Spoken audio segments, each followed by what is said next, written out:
ሰው ስላላወራ ነው እንጂ ብዙ ሰው ብዙ ጉድ አለበት።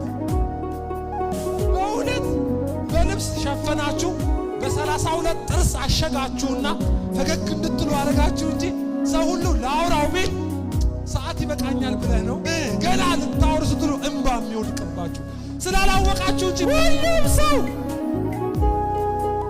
የሚያወራው አለው። ዛሬ ቁርጡን ልንገራችሁ፣ ሰው ስለደበቃችሁ እንጂ ብዙ ሰው በብዙ ነገር እያለፈ ነው። ስለዚህ የተለየ ነገር እንደደረሰባችሁ አትቁጠሩ።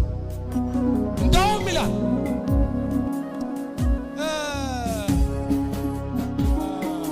ከምትችሉት በላይ ትፈተኑ ዘንድ የማይፈቅድ እግዚአብሔር የታመነ ነው አይልም? ከምትችለው በላይ እንግዲያውስ ከምትችለው በላይ ከሆነ ፈተናው የምትቋቋምበት ምንድን ነው የሚሰጠን? ምን እያልኳችሁ ነው? ከምትችሉት በላይ ትፈተኑ ዘንድ ምንም አይፈልግ የማይፈቅድ እግዚአብሔር የምትል ቃል አለች አይደለም? በጣም ነው የምወደው ይሄን ቃል። የማይፈቅድ እግዚአብሔር የታመነ ነው።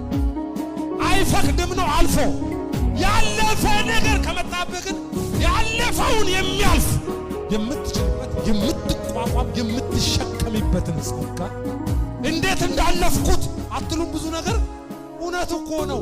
ሰው አያልፍም ነበር ጸጋ ባይረዳችሁ። የእግዚአብሔር ጸጋ ባያግዝ ኖሮ ሞተህ ነበር፣ ተቀብረህ ነበር፣ ተረስተህ ነበር። ግን አለፍከው። ወዳጆችን ወደ አለፍክ፣ ጠላቶችን ብቻ የማይታለፈውን አለፍክ። ምክንያቱም ጎበዝ ስለሆንክ ሳይሆን ከሚገባ በላይ ትፈተን ዘንድ የማይፈቅድ እግዚአብሔር የታመነ ስለሆነ እንዴት እንደሆነ አታውቅም። ካለፍክ በኋላ ስታየው እንዴት እንደሾለክ ትልቅ ነህ እኮ መሽሎኪያው ጠባብ ነው። እሱ ግን ጸጋ ሰጥቶ ያሳልፈሃል።